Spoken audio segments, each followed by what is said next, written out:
So we're very pleased to welcome Professor Colin Phillips from the USA. He's a very special guest. He's a professor of linguistics from the University of Maryland. And basically, there's a small disclaimer. I do not have a background in linguistics, but when we were deciding one day on who to invite to ComCo, and my boss came in my office one day, and he said, you know what, you can invite Colin, you're going to make everyone that's not interested in linguistics very, very happy. So that's what we did.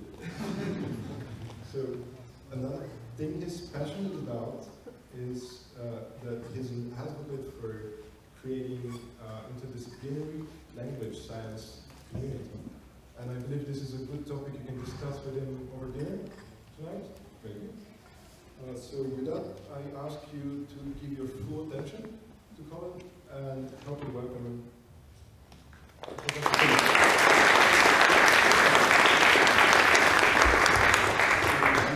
And for the three of you who are remotely interested in linguistics, we're going to have a great time. For the rest of you, we'll see how we go. And I know I'm standing between you and nature and dinner, so that's a challenge. It's great to be here. This is not the sort of group that I would normally talk to. I'm so impressed by the range of different things people have been talking about here. It's really humbling. And I'm not primarily a computational person, and I think almost everything we'll talk about today has been inspired and shaped by working with people who have those skills. You won't see me talking about a lot of computation. I think if I did, I would embarrass myself. I'm primarily an experimentalist, but there's a lot of computation in the background here. Okay, so the theme of what I'm going to talk about today is basically a number of different ways in which words seem less surprising than they ought to. Things that should seem weird don't seem so weird, and we want to understand why that is and what that tells us about the kinds of models we need. I have been working on linguistic illusions for years. And for language scientists, the value of linguistic illusions is the same kind of value that illusions have for vision scientists. The way in which you do and don't get fooled can tell you useful things about how the system is built up. And one good thing about doing this is that then you can put some good. There's great material from the vision world, and you can make these great illustrations. This was something that some folks made when I gave a talk at Princeton a couple of years ago, and that's wonderful. But then, when I talk about the specific cases that we tend to focus on, I find it kind of fun, but it's also sometimes a little bit of a letdown. People are like, really? That's just not as cool as the visual stuff. And that's a little bit worrying. Sometimes you get to hang out with some people who know really cool stuff. There was a meeting I was at Georgetown University a few years ago where they had people who work on illusions in different areas, and some of the people who were there at this workshop were people who study magicians. It was very, very interesting, and what they were focusing on there is ways in which the people in the magical world had figured out stuff centuries ago, and they were only now starting to understand the cognitive science behind what the magicians knew intuitively but didn't really understand. And I think we're sort of getting into a similar sort of situation, though maybe for a less fun reason. So here's something else that is a concern these days, with the avalanche of information that's available to us and the toll that takes on our attention, we're also very susceptible to different types of manipulation and misinformation. And that's why the world is exploding, or one of the reasons the world is exploding. And so what we would like to be able to do is understand what are the mechanisms that underlie all the ways in which we are being fooled and sometimes not being fooled. And again, there's a bit of a gap between the kinds of stuff that is a real problem in the world and the types of situations we understand fairly well in the lab. And so what I want to do today is tell you something about the cases we understand really well, which are a number of steps removed from this sort of thing. This was something I just found. It was like in the New York Times last night. I was reading it this morning, and you know, you see why people are just getting very confused. And show what are the steps we're taking to move towards this kind of situation, understand this kind of situation. So let me show you sort of a sequence of different types of cases quickly that we understand more or less well. So I'll start with what is one of my all-time favorite linguistic illusions. Some of you may have seen this before. And this is getting a bit old now, and I love it. So this is from a case from Sarah Palin, who seemed like bad politics at the time, but now, you know, we can dream of happy days or that. And so there was a very famous set of TV interviews with her, which sort of helped bring her downfall. This was on an evening news show, and she said in this, she was being asked about climate change, she said, I'm not going to solely blame all of man's activities on climate change. Okay. Which is actually a surprisingly reasonable statement. And she clearly should be practicing, because then a couple of weeks later, she said she was in a TV debate with Joe Biden, who's now back in the news now, right? And there she said, I'm not one to attribute every activity of man to climate change, which is also oddly reasonable. Now, what is cool about this, which is a type of role reversal illusion, is this is probably the largest speech error detection experiment in history. Because there were 100 million people watching that, and 50 million of them, roughly, were looking for Palin to say stupid things. Okay? And they were live blogging it, they were documenting it extensively. And almost nobody picked up on the fact that she said it backwards. Even though people picked up on all kinds of things, so it just slipped by. Because people had a good idea of what they thought she was going to say. And so the message they got was what they thought she was going to say, and didn't notice that she didn't say it. Okay? Other cases that we understand that, you know, a little bit better, these are some classic cases of linguistic illusions. These involve comparatives. So I don't know how well this works in German, but if you say to English speakers, you know, more people have been to Russia than I have, and say, does that sound okay? And the English speaker will say, yeah, sounds great. And then you say, well, what does it mean? And they go, well, what it means is that the number of, oh. And then they might fight with you for a little bit before maybe eventually conceding that actually it doesn't mean anything at all. But it sounds great. And this is a case, I won't go into it here, where we understand pretty well what is the cause of it. The sort of the cases we understand actually pretty well are in some ways the least sexy and most boring cases. I think they're fascinating, but they're not like magician exciting. This is cases of a so-called agreement attraction, like the key to the cabinets are on the table, where what you have here is you have a verb that should be agreeing with the singular noun here, but it agrees with the plural here, and people often don't notice that. And we've had interesting stuff about capturing these effects in modeling this morning. These are the sorts of cases that we understand actually quite well. We've done many years of experiments. We know ways in which people do fall for this, ways in which people don't fall for it. We know that how it plays across different languages, different types of features, all kinds of different things. But it's a very, very far removed from misunderstanding. Just by the way, the agreement attraction was actually noticed and was a topic of curiosity back in the 19th century. So that the British author Anthony Trollope was commenting on it in the 1880s, where he says, a singular nominative will be disgraced by a plural verb because other pluralities have intervened and have tempted the ear into plural tendencies. I'm ready to declare that with much training I'll be unable to avoid them. So there are lots of cases like this. There are also plenty of cases where it's not that people just sort of screw up all the time. So we want to be aware in trying to understand these things of falling for what I would think of as called an oversimplistic class of theories, which can basically be summarized as follows. Which is, shit happens. Okay, so there are accounts that predict that basically things will go wrong all the time, is overgeneral. There are many, many cases, I've spent years of my career studying this, where people could go wrong and they don't. And so shit doesn't happen. In fact, where people fail is actually highly selective. We'll see some of this as we go along today, but there's much more that I could talk about later if you want. As a background to how we're thinking about this, I'll mention two starting notions that are attractive but turn out to be oversimplistic, and we need to build from there. But they're very useful frames of reference. So one involves a simple expectation about how you might use context in language processing and how that might lead to activation of words.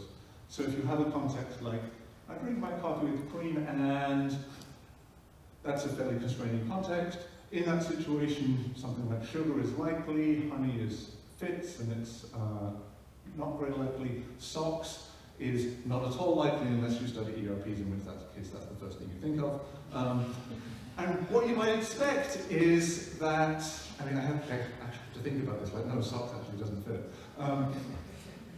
That in response to that context, there's a series of things that do and don't fit with that context to differential degrees, and those words will then be progressively activated with basically zero time delay, proportional to their probability, and their activation will sort of rise on a constant time scale. Okay, and then maybe following this sort of pre-activation for sugar, honey, socks, then when the word comes along, the distance between how you're already activated and what you have to do to get to threshold is basically a measure of the work you have to do in order to recognize the word, for example. Perfectly reasonable starting point is probably too wrong in too simple. Another thing which is a useful starting point, which we also is not enough, is notions of what counts for similarity and how that leads to different types of interference conversions. So the sort of cases, as I said, we understand well are cases like these agreement attraction cases, which you can describe very easily in terms of models where you're focusing on just simple binary features like, are you a subject, are you not a subject, this one's a subject, are you singular, are you plural, cabinets is a plural, then, oh, this is a verb that wants to hook up with something which is both subject and plural, and take a model like that, add some noise to that, as might happen in like an ACT-R model, and you can easily capture how it is that people get misled into thinking that things are okay here. And we've got a lot of mileage out of that, and it's very, very useful to help them to understand phenomena, but it only gets us so far when we want to scale up to more complex phenomena. Okay, so what I want to do for the rest of the time is go through a series of examples that we understand to a greater or lesser degree. In each case, highlighting some surprises that we noticed along the way. I have 5 here, but I don't think we'll get to all 5. We'll probably do 3 or 4. Okay, and we'll go first from ones which are more constrained in their behavior than therefore we understand better, to ones that are further at the frontiers of our understanding. So first, I want to talk about one case of an illusion that we've studied in detail, and it's one that we tried very, very hard to kill, to get rid of, and totally failed, and then managed to do, by accident, what we've been trying to do for years. And it's the equivalent of what happened in the vision literature. So you've probably seen the scintillating grid illusion before, so I'm not sure, it works better or worse on different displays. But you can probably see as your eyes are moving around, you see some little black dots at the intersections. Right? And there was a well-described explanation of that in the vision literature. A surprising recent discovery is that if you turn the lines wavy, then the dots go away. And being able to make that manipulation undermines the primary theory of why the scintillating grid occurred. So that being able to switch that on and off was very, very useful. Okay. What I care about here is cases which I first encountered in German about almost 15 years ago, which really troubled me and led to a change of direction in where my research was going. So we'll get to English in a minute, but this is for mostly German speakers here. So if you take a sentence like this, ein Mann, der keinen Bart hatte, war jemals glücklich. Now, as a German speaker, an experience you maybe have in encountering this is, if you think about it hard, it doesn't work very well. There's something funny with the jemals, right? But at first blush, it's not so bad. it kind of sounds okay. So there's a mismatch between your, we'll get to English versions in a minute. But it was, normally I start with English, but since this is a German audience, I'll do the German. There's a mismatch between your initial perception and what happens when you think about it for longer. So now, bring up all the English speakers in. What's going on here is the German word jemals, which means something like ever, is a case of what's called a negative polarity item. This is a specific type of word that you find in lots and lots of different languages. So in English you have items like ever, anything, anywhere, yet, anybody. And these are all words that want to co-occur with negation. So if you have something like John hasn't ever been to Taiwan, sounds great. If you have John has ever been to Taiwan, doesn't work. Then you want the negation there. And there's other words like yet, similarly, so nobody can solve the problem yet, sounds good. Change nobody to somebody, somebody can solve the problem yet, doesn't work so well. Okay, so there are lots of different items like this. Some of them more exotic, like lift a finger, in years, the slightest bit. And this is a nice negative polarity item t-shirt. See what that one is? So, don't give a rat's ass. And you can also create new ones. This is one I came across just a couple of weeks ago from someone who's known for their creativity. This is just an aside, but I really like it. This is J.K. Rowling, who inventing a novel negative polarity item. She's talking about her daughters growing up and their self-image, and saying, frankly, I'd rather they didn't give a gust of stinking chihuahua flatulence, whether the woman standing next to them has flashier knees than they do. And this shows that although they behave somewhat like closed class items, they're actually an open class, you can create new ones. Close parentheses. Okay, so things we know is negative polarity items are licensed by negation and negative like contexts. So nobody expects Congress to ever change, works well. Voters expect Congress to ever change, doesn't vote well because you took out the negative thing. Few people expect Congress to ever change, okay. Few has the right negative import. Voters doubt that Congress will ever change. Doubt has the same component as well. So a wide variety of different types of negative things, which we could say a lot more about, all serve to license negative polarity items. But importantly, they can't occur just anywhere. So if you have something like, the people who can't stand it expect Congress to ever change, you've got a negation, but it sounds bad. It ever doesn't work there. And why is that? Well, that's because the negation here is stuck inside this relative clause, and therefore the polarity item is not in the scope of negation. Okay? And so you need to not only co-occur with negation, but also be in the scope of negation. That's all clear. That's been well described, very well understood in the formal semantics literature. There's a huge formal semantics literature on these things. In that context, the following paradigm, which was first discovered in German and confirmed in English, is surprising. So if you have cases like, no bills that the Democratic senators supported will ever become law.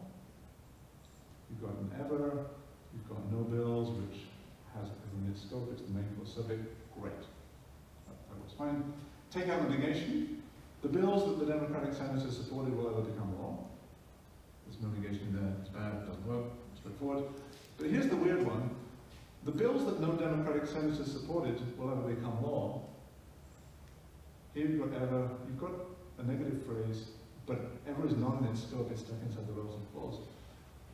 But some of the time people accept that. It's worked surprisingly well. If you probe people quickly, and that's the illusion, is people are surprisingly accepting of those.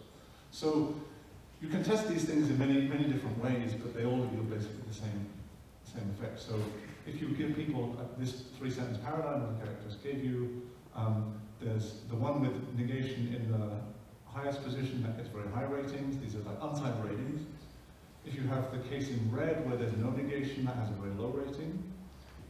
If you have the case with the negative but it's in the wrong position, when people have time, that makes no difference. As you'd expect, it's irrelevant. Okay? But if you do anything that forces people to judge quickly, what happens is the green guy shows a boost.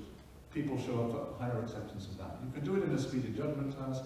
You'll see the same thing in reading times, in eye tracking, in intervals. Whatever you do has the same effect. As long as you're probing quickly, people become more accepting. Okay? And this was something I was very skeptical of when I was first encountered these German cases, and we really tried hard to get rid of the effect, but we totally failed. It was very, very robust, and in fact it's probably stronger in English than it is in German. And so we settled on that, and then gave up on that for a number of years. Then, sometime later, Dan Parker and I were looking to extend this to a new type of polarity item for a completely different reason. And that led to a surprise. So what we wanted to do was just compare ever with any. And any is another negative polarity item, it's probably the most canonical one. And we wanted to test it, just see if they behave the same. And we had every reason to expect that they would. And so this is the same three-sentence paradigm I've shown you before. The green one is always the critical one. So we have things like the authors that no critics recommended have received any praise for best-selling novel. Okay, you might expect that to cause illusions. We compare that with cases like, cases with ever, like the authors that no critics recommended have ever received praise for best-selling novel. Okay, if we test and we compare these with the same picture again, if we use untimed ratings, we see no illusion for ever, no illusion for any, behaves the same. That's what we expect for untimed rating when people have time. But then get people to go quickly, and what we see now is a shift. So we see exactly what we've seen before with ever, but now the effect goes away with any. It just doesn't happen. It might be, you might have thought that was because there's a difference between ever and any. Turns out that's not true. Because what we can also do is we can actually make the same contrast just with ever, but moving ever to different places within the sentence. So, again, focusing on the green one, which is where the illusion happens, we have a sentence like, the journalist that no editors recommended for the assignment ever thought the readers would understand the complicated situation. So we've got ever here right after the relative clause. Contrast that with a case which is just the same, except now we've moved ever downstream. The journalist that no editors recommended for the assignment thought that the readers would ever understand the complicated situation. It's just the same thing, basically. It's just you've taken the same word, moved it one clause further away. Okay? That has a surprisingly big effect. So when ever is very close, then you get your standard illusion. Move it further away, and it goes away. Okay? So just moving the same, so it's not about any versus ever, it's something about moving this guy around. You can also get the same effect, not adding additional structure, just adding filler material. So you can get this with even parentheticals, like the authors that no critics recommended have, as the editor mentioned, this is an irrelevant parenthetical, ever received a pay raise. If you do that, that kills the illusion as well. Okay? So just adding time in there seems to kill it off, which we didn't expect. Okay.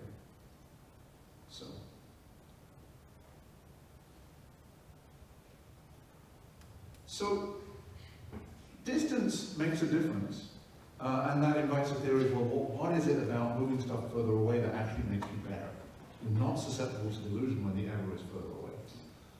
And what Parker and I always assumed was that the relevant distance was the distance from the licensor. So what we've been playing with was, where is the negative quantifier, and where is the ever, and we're moving it that further away when we move ever from here to here.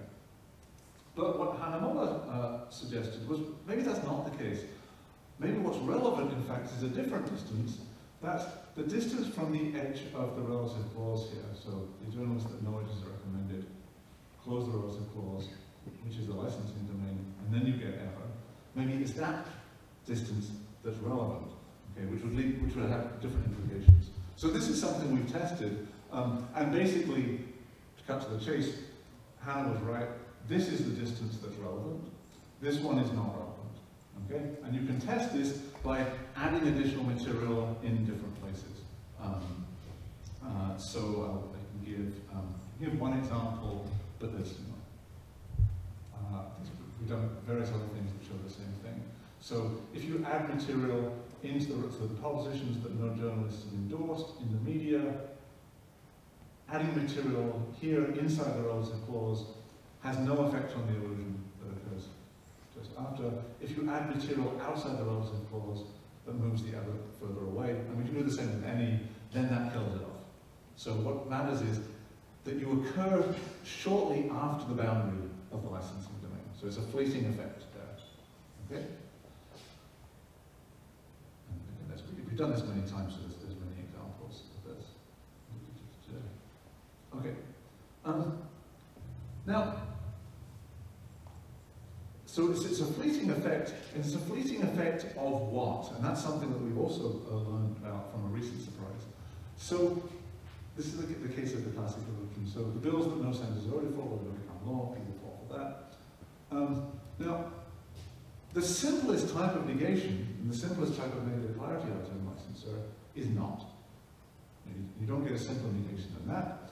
But that turns out not to induce NPI illusions. Even that's like the most canonical licensor.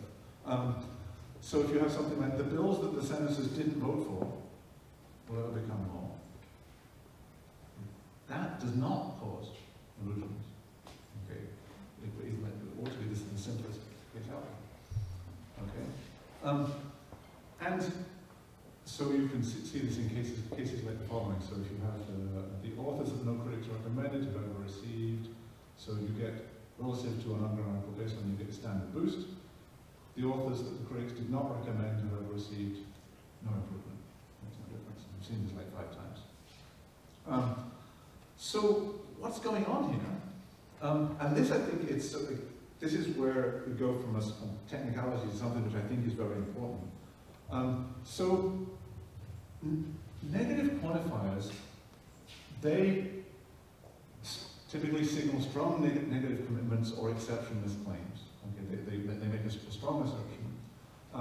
And this aligns with something that has commonly been claimed in the semantic literature about these, is that the semantic function of a negative clarity item is as a strengthener. It takes a strong claim and makes it stronger. Okay, it takes says this, we're at an extreme point along a range of possible assertions you might be making.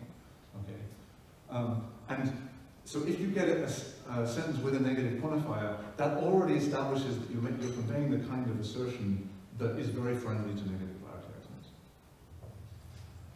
Simple sentential negation is completely compatible with that kind of claim, but simple sentential negation actually has a much wider range of functions.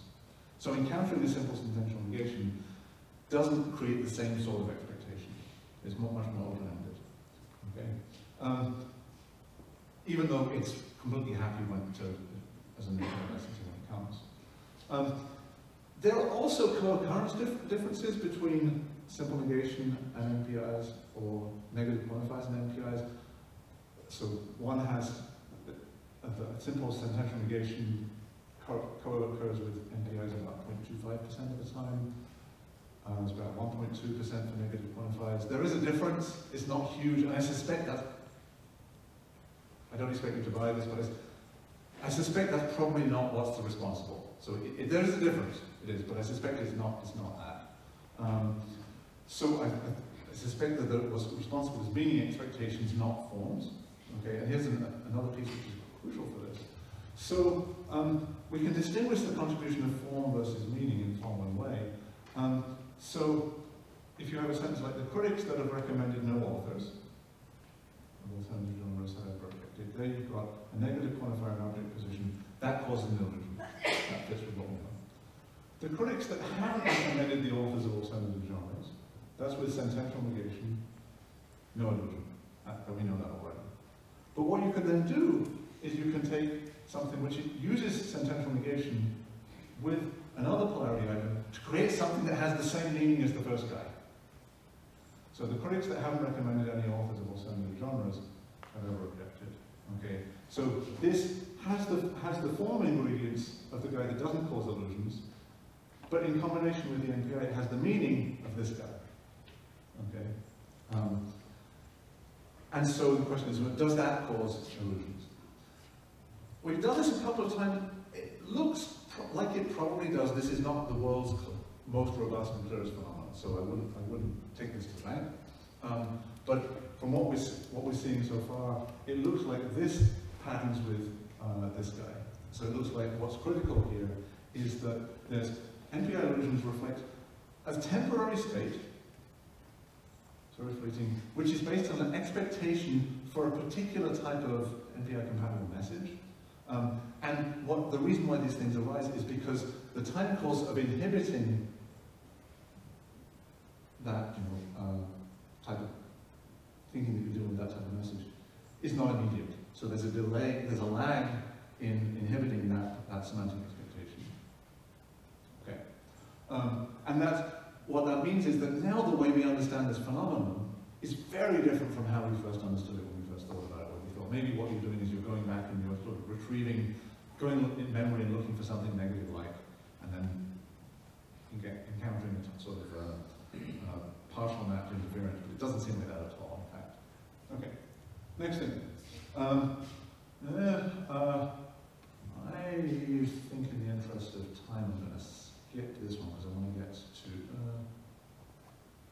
to number 3, which I think has more meat to it. This was a case involving the use of very simple contexts to inhibit. Simple contexts which are not very good at inhibiting less classifications. Here's the one that I think has more meat to it that I want to show you. So this is a situation that shows that there are cases of cues that are obvious, but their effects are delayed. Okay, so remember the diagram I gave you at the start, which said, well, there's a simple way in which you might use context to immediately activate words with different, as a function of their probability, but with a similar sort of temporal dynamics. Basically, what I'm going to show you is cases that look more like this, where when you probe in time makes a difference to who is in the lead or not. Okay. Okay.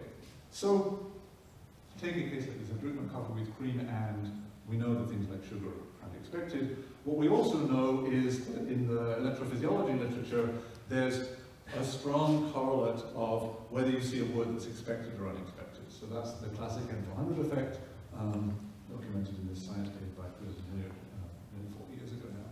So if you compare a Drutman coffee with cream and sugar versus cream and socks, if you compare socks to sugar and you measure from central electrodes, after about 400 milliseconds, what you see is a negative deflection in response to the unexpected item.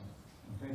And this is a very, very robust effect. There's hundreds of studies, and a really reliable generalization from all of this is that N400 amplitude tracks close probability. So if you have a low close, you have a large N400. If you have a high close, you have a large N400. It's not a response just to weird stuff. You get, it's a very gradient effect, which is, in almost all cases, closely tracks expectancy. Okay? Expectancy of open class words. And this is something you see in N400 to every open class word in the sentence.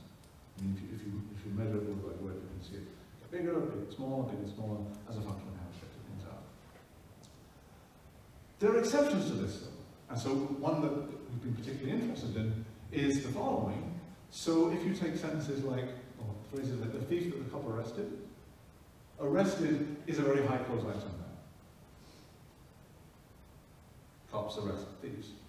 If you have the cop that the thief arrested, or you just reverse the subject and the object, arrest should now be low close, because that shouldn't be what?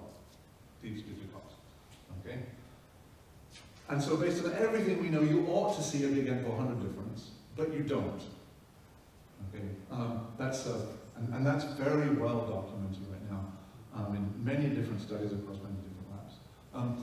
It was initially thought that the lack of N400 effect reflects that humans misunderstand the sentences.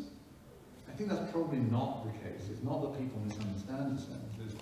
What's going on is that arrest is more expected here than it ought to be. Okay? So we can see this. So there are lots and lots of different studies in different languages, and what they all show is you get no N400 effect. Importantly, people do notice that something is wrong. Humans notice. It's the N400 that doesn't notice. You pretty much always will see a P600 effect immediately afterwards. So people are wise to this. But the misfitting word behaves as if it's more expected than it ought to be. Okay? So that's one thing that we've been puzzled about for a number of years. But then a crucial insight into what's going on here came along when we started playing with timing.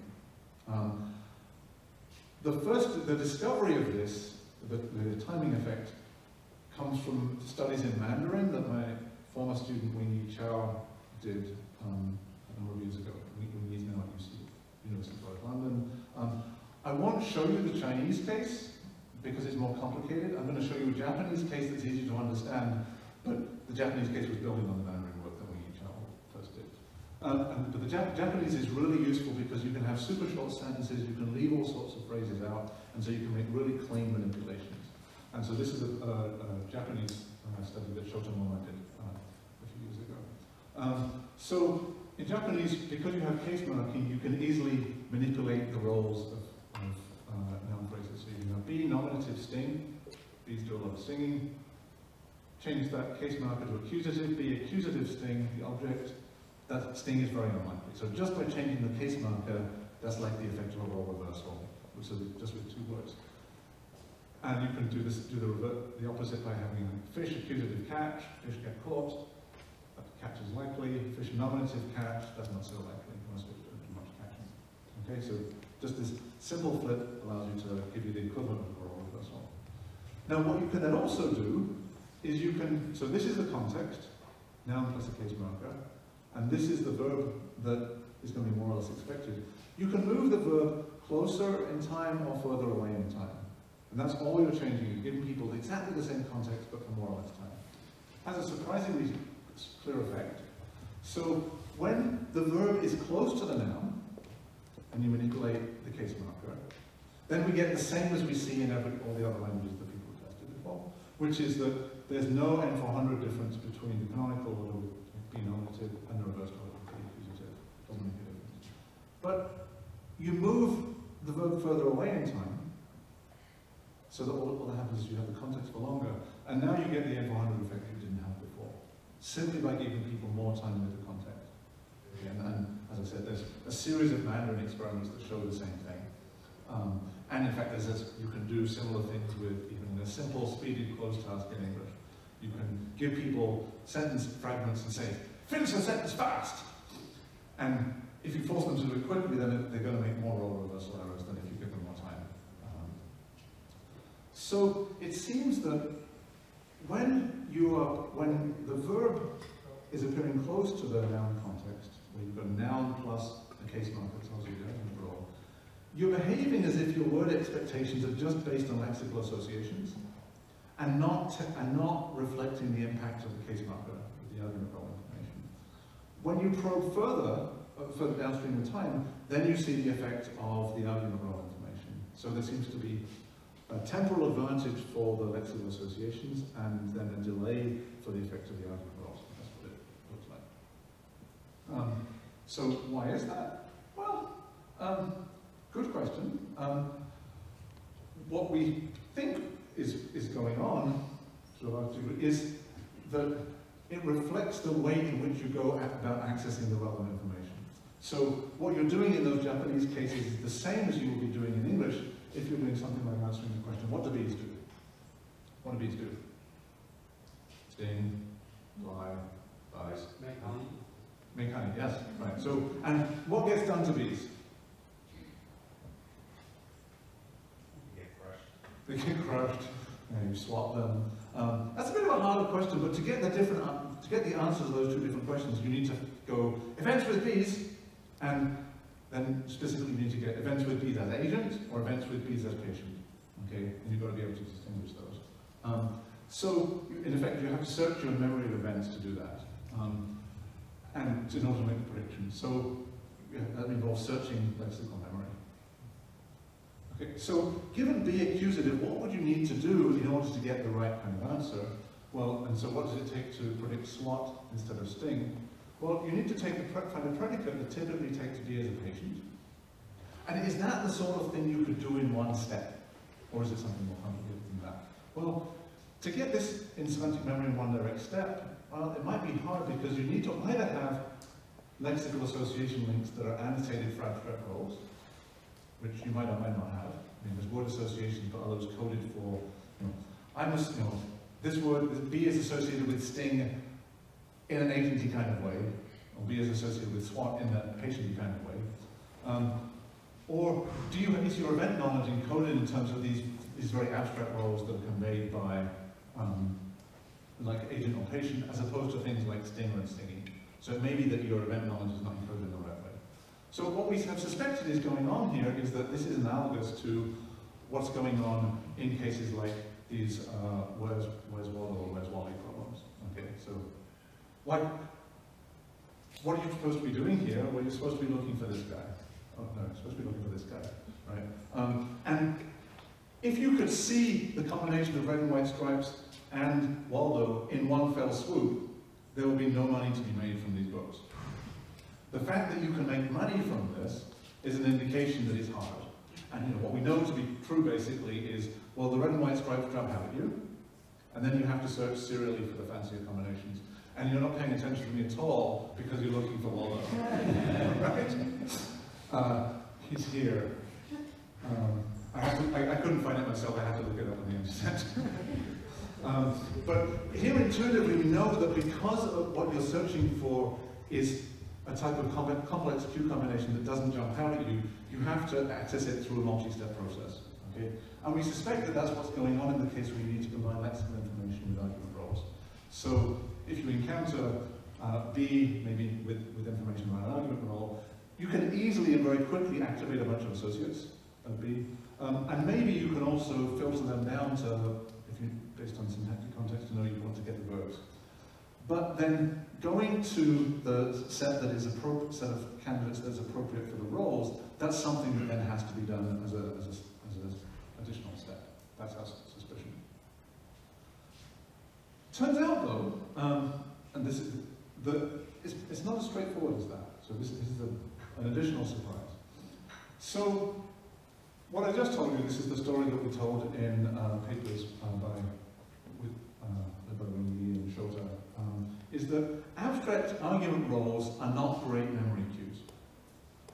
And therefore, in order to access information based on context involving these abstract argument roles, you need to go through a multi-step process. That's what we're suggesting. That's why it takes a while. You can contrast that with an alternative account of what's going on, which has been pushed by Gina Kuberberg at Tufts. And what she has argued is, no, there's no inherent temporal advantage for some cues over others. All cues can have immediate effects in principle, but it's better to be a strong cue than a precise cue. Okay, so the notion would be something like, well, imagine you've got an event involving a customer and a waitress, okay, independent of their roles. Well, if you've got an event involving a customer and waitress, you're likely to think about a serving event, okay, regardless of the roles. There's a strong association between them. Now, well, if you also know, well, the customer is the agent and the waitress is the patient, that's a more specific case, well, it could be that the customer is paying the waitress, it could be that the customer is seeing the waitress, but neither of those associations is terribly strong, and therefore, this strong association, which is based on ignoring the argument role cues, overrides the effects of these more specific context use because it involves weaker associations. And that's an alternative. It doesn't particularly capture the timing contrast, but it's a very interesting claim. We wanted to go about testing this claim because this makes an interesting contrast, which is we say that the problem is using nouns as cues to predict verbs is harder than using verbs to predict nouns. Okay, there should be a contrast here because the nouns which carry the object roles are not so useful. So we will predict that a noun plus verb combination as a predictor of a noun should be better than using a noun plus a noun to predict a verb. Okay? So we wanted to make side-by-side comparisons of those, and that's what we did. And in doing so, we made an accidental discovery. Okay? So what we wanted to do was, this is a bit daunting, and I struggle with it, but buckle up. Is we wanted to create well-matched contexts where you've got noun predicting a verb, and noun-verb predicting a noun. Okay? So we've got things like the cattle rancher remembered which bull the cowboy had ridden. that's a canonical sentence, it has a written has a high close. The rancher remembered which cowboy the bull had ridden, low close. That's a classic reversal case, what you'd expect. That's the sort of thing we've done before, and we know what should happen there. We wanted to contrast that with cases where it's also reversing the nouns, but now we've got a noun-verb-noun order. So the horse trainer saw which jockey had raced the horse, and which horse had raced the jockey. So we're again flipping the nouns, okay? The problem with this is that, well, here we've got a lexical match between our canonical reversed order, and here, now we've got a lexical mismatch. That's kind of annoying. We've got the close values matched, but we've got a lexical mismatch, and that's not good. So we have to add additional conditions in order to get our lexical matching. So we also have the horse trainer saw which horse had thrown the jockey, which cowboy had thrown the horse, and then we have horse jockey. All the clauses are matched perfectly. It took forever to make these materials go. But because we've done that here, then we also have to do the same with the verbs. Okay, so we have the rancher remembered which cowboy the bull had gored, which bull the cowboy had gored. So we've got a high close version for cowboy bull, a high close version for bull cowboy, and the opposite. Great. And this was all set up because we wanted to test, is noun prediction better than verb prediction? Easier. Okay? So what happened in the noun prediction case? Well, there we got an N400 effect that we had no one had been seeing in the verb prediction case. So, yeah, we were right. You're better at noun prediction than verb prediction. Awesome. One problem, we saw the same thing with verb prediction. The thing we'd never been seeing all along, now we saw with verb prediction. So in fact, people were good at all of them. Maybe we just did some weird stuff. But what we then went and did, this was led by Lara Ehrenhofer, is we then went and took the verb prediction sentences from this new study with the verb prediction sentences from the studies we've done before, and contrasted those with the same people in the same study. And then, when we take the new materials, we replicate our N400 effect in the verb prediction case. When we take the old materials, we don't get it. Okay, so there's something about the materials that makes a difference to these. And that is probably quite important. So what's going on here is, so it is possible to have differential expectations based on argument roles. But there's something about these materials that matters more than we thought. So what was going on? Because that was totally not what we were expecting. We were just trying to set this up carefully. So here are these are some plausibility ratings for these items. And what we have, these are the sentences we had before, cowboy, bull, gore, bull, cowboy, gore. We've got a very strong plausibility mismatch. Okay? And cowboy, bull, ride, bull, cowboy, ride. But that's the opposite. The plausibility rating is going exactly the opposite direction. So it's really nicely matched there. Now, these are the old materials we had. Villager, ghost, scare, ghost, villager, scare. Really big plausibility contrast as well. That's what we tested. What we didn't actually have in those earlier studies, and which is probably true in everyone else's materials as well, is the reversal was not itself very constraining. So villager, ghost was not actually that constraining. You give people that to complete it, and they say, oh, I don't know, C? I'm not sure what that entails. So people had kind of poor unconstraining predictions in these opposite orders, and the plausibility contrast is much smaller as well. So what seems to be going on, and we inadvertently discovered this, is in the cases that we and many other people have tested before, where you seem to get this N400 blindness, what's going on is here, events with villagers and ghosts clearly elicit scare with that order, but villager and ghost in the opposite role assignment doesn't elicit anything totally strongly, so there's nothing to compete against it. Whereas what we had done in the new materials is we'd created contexts which were highly constraining in both orders, and therefore that created effective competition, which meant that you could actually get role-specific predictions right away. So, presence of role-specific competitors inhibits role-independent competitors, and in fact something that we haven't been able to do and other people haven't been able to do for years, we then inadvertently discovered that we could do. Okay, so this could mean that we were wrong and Kugelberg was totally right about the fact you can use all the information right away, or it could be that when you got that we were right, but having these competitors allows you to inhibit bad candidates much more quickly. We don't know the mechanisms that lead you to be able to do this more quickly, but it clearly makes a difference. So there's additional dimension to the temporal dynamics of this point that we had not appreciated before. Okay, I think we started a couple minutes late, right? So there's so getting towards the end here.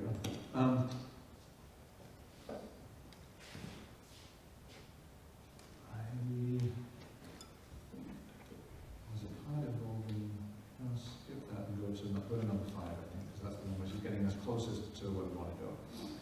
Okay, so this is really now stuff which is really the frontiers of our understanding, but it's what we're currently trying to do that is building upon our understanding of these other types of problems, starting to look at cases which are closer to the semantic law knowledge fooling you types of situations that are relevant to misinformation. And this is work that I'm doing with Hannah Muller, who's a graduate student at Maryland, and with Philip Resnick right now.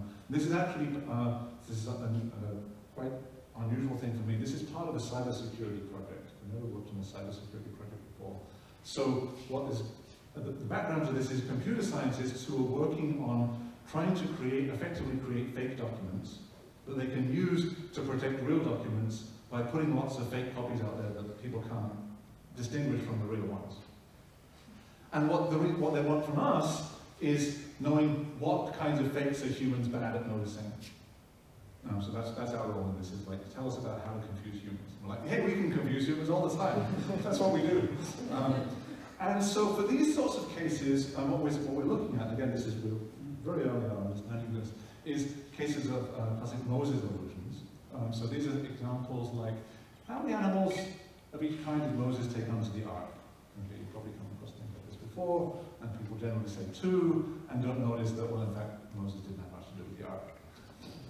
And maybe this depends on more knowledge, so maybe you didn't have a religious upbringing, but you get these cases in situations which have nothing to do with basic world knowledge, like the following, which is like a joke you might have encountered in middle school, like if a plane crashes on the border between the US and Canada, where should they bury the survivors?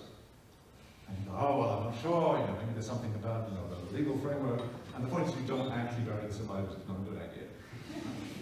You bury the victims, right? And so people fall for this.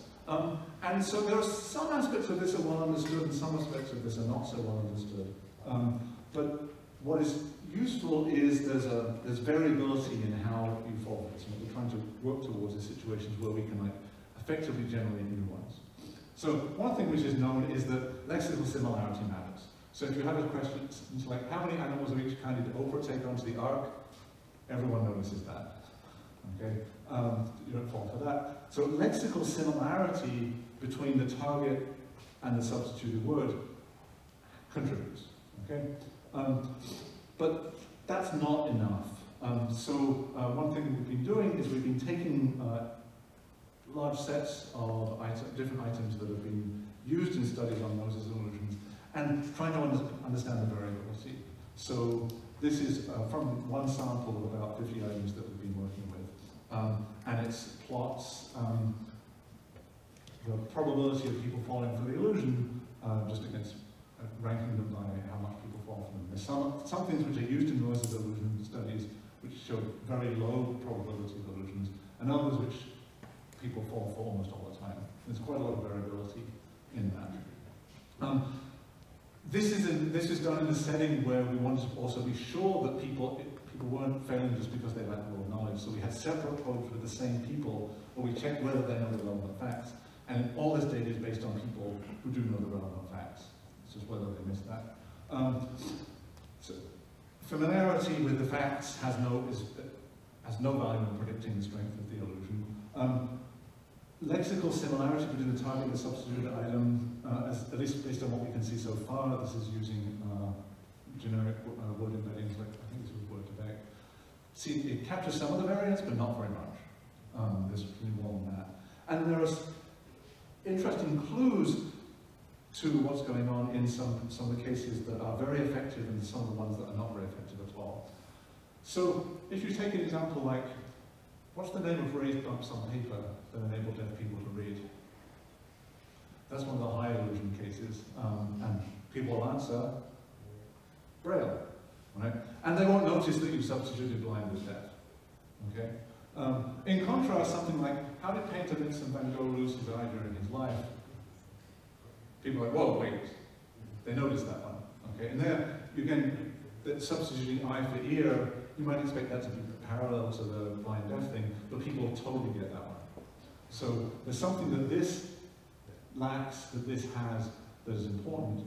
And what we suspect is going on, and we're looking over a whole bunch of these, and now we want to generalize this to our further sets, is that what's going on here is you're being asked a question like, what's the name of raised bumps on paper? And you go, oh, I know, Braille, right? So like, if this was a quiz show, you're pushing the buzzers already, right? And so you're thinking Braille. And then you get that enable, and you're expecting the word blind to come, or word with the meaning blind to come, and that has very low informational content at that point in the sentence, because you know that, and your attention is elsewhere. So then when you get deaf, even though you totally know what deaf means, it matches what you're looking for enough that you let it pass without noticing. Okay. Whereas in the case here, how did painter Vincent van Gogh lose his? That's much less constraining at that point. This word has a much greater informational content. You're not focused on something else, and so therefore you're paying much closer attention to it, and you capture this. So what we think are probably going to be the likely ingredients of what you need in order to get these is you need to have clear expectations about what's going on. You need your attention to be put on something else. Okay, this is kind of like what magicians do. And there needs to be an appropriate notion of the similarity between deaf and blind. They need to be similar along a dimension which is the same one that is created by the expectation. Okay, so there needs to be alignment of similarity. And what we need in order to do that, and this is what we don't have, what we're looking for, is appropriate ways to model those types of similarities. And this is the sort of thing which is much harder than things like matching singular and plural. Right? That's the sort of thing we can do really easily. Here we need much more sophisticated models in order to do that, and that's what we're trying to go next. And what this is helping us to see is probably a lot of the time, we think of these as really weird cases where the words are coming in and you're not actually paying attention to them. But actually, probably that's much more common than we think, and much of the time where we're listening to things that we think we know what we're hearing, we may be doing the same thing we're doing in most solutions. Okay, so this is the end now. So I started with these cases of simple starting points that are useful ways in which we can think about these problems. But in order to move from our more sanitized, simple cases of people screwing up to the much richer cases that probably play a very important role in life, things we need richer models that are going to be able to capture the temporal dynamics of expectations, with maybe different information coming online that being affected at different types of scales. We need to have better accounts of how we use context, and how we use that to go to forage in our memory. We need richer notions of lexical and conceptual similarity. This is the sort of thing where the NLP literature is giving us a lot more to work with these days, and something that I'm not accustomed to thinking about, but I think we need to pay a lot more attention to, is notions of how we modulate what we're actually attending to as information is coming in. Okay, so thank you.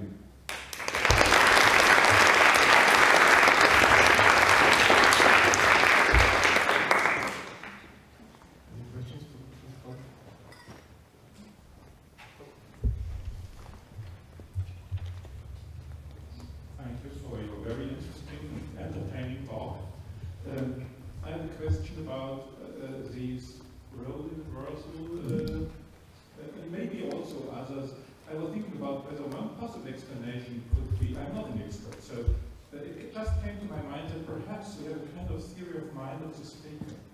So if it's a plausible error, if it's an error that I think that it could be done and I still can understand, with Rolling Brothers it's perfect, but Friedman, Sots, there is no possibility to attribute to the speaker error, so this would make it absolutely prominent that there is something wrong there.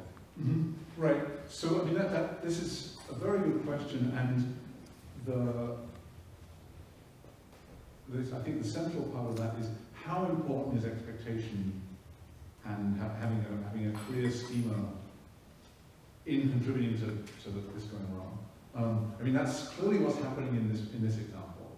Is that so Palin says something backwards. In this setting, you know what her beliefs about climate change are.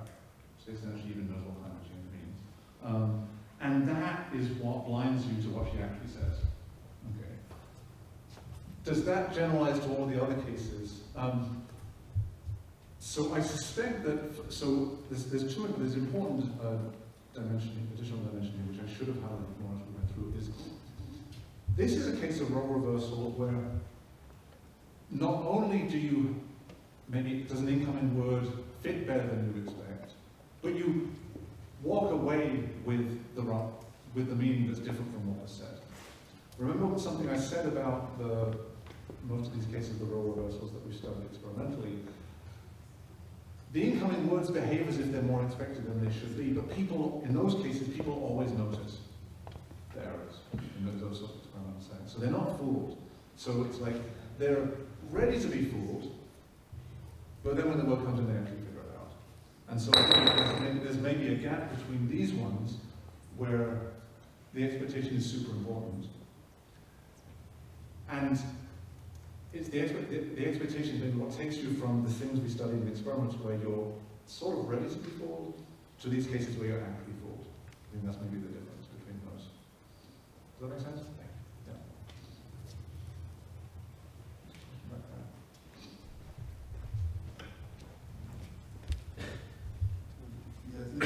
Thank you for the talk. I just, now that I got this question, I actually came up with a similar question which is related.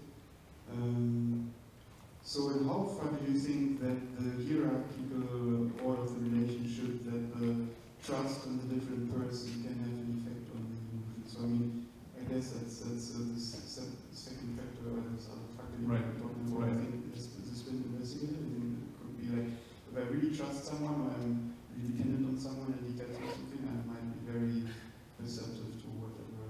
I mean, to not see any mistakes this person says. Oh, okay.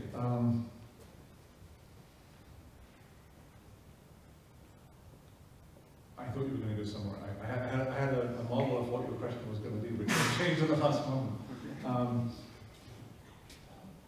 So I think, yes, that I think is certainly going to be relevant. That's the sort of thing we haven't studied that directly, but there's other people who are studying it. That's the sort of thing you'll see comparing perception of native versus non-native speech.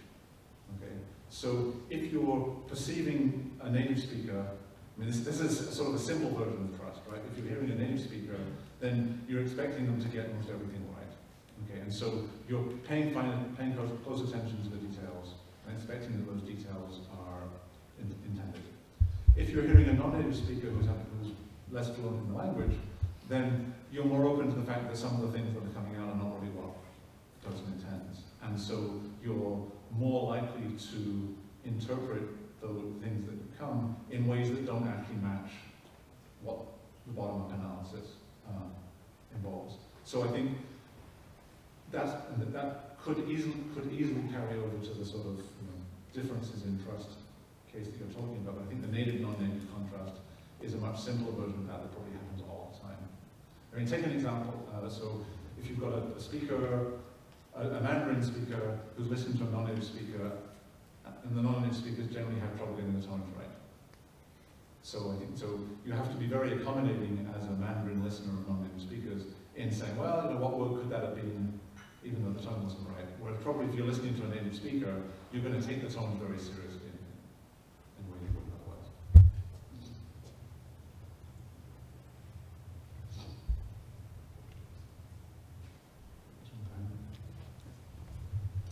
Hello, thank you for the talk. I have a question concerning the first set of experiments on negative polarity items. I was wondering, when you presented the last study concerning the contrast between sentential negation and negative quantifiers in the relative clauses. I mean, semantically speaking, sentential negation and the negative quantifiers, both as anti-additive operators, shouldn't like make a difference in terms of MPI licensing, right? Right. I was wondering whether you have thought about testing different MPI licenses, like by contrasting anti-additive operators versus simply downward entailing operators. Yeah, like so a can you few, give an example to help people? like a few, like instead of saying no, blah blah, you can Okay. have like a few whatever. Yeah, right. Okay, so that was something we did many, many years ago. So we Okay. thought, oh, that sort of contrast would make a difference. So this was the studies that me and Shannon and Brian Dillon first did on this 12 years ago. And there we thought, oh, maybe that will go away because there's less, maybe a weaker co-occurrence between these few only, all these other licensors and MPIs. Totally failed. They all gave the same effects. So all these different types of quantifiers, they all gave strong illusions, didn't really make a difference. The thing that, and you're completely right, that the quantifier versus sentential negation contrast, you wouldn't necessarily expect that to make a difference because they're both awesome licensors. But the fact that they contrast so clearly is evidence that being a licensor is not what's relevant. It's something else something additional that the quantifier does that the sentential negation doesn't do that leads to the error. And that's what we're saying. Is we think is that the quantifier is good at creating this specific expectation for a type of message that is MPI friendly. And that is the critical ingredient. Being a licensor alone is not enough. And again, we totally didn't expect that. That came as a surprise, but that led us to completely rethink what's the cause of these. So, thank you very much. I'm afraid we're running out of time. If you have other questions, I'm sure that Colin will be happy to answer them for you. So let's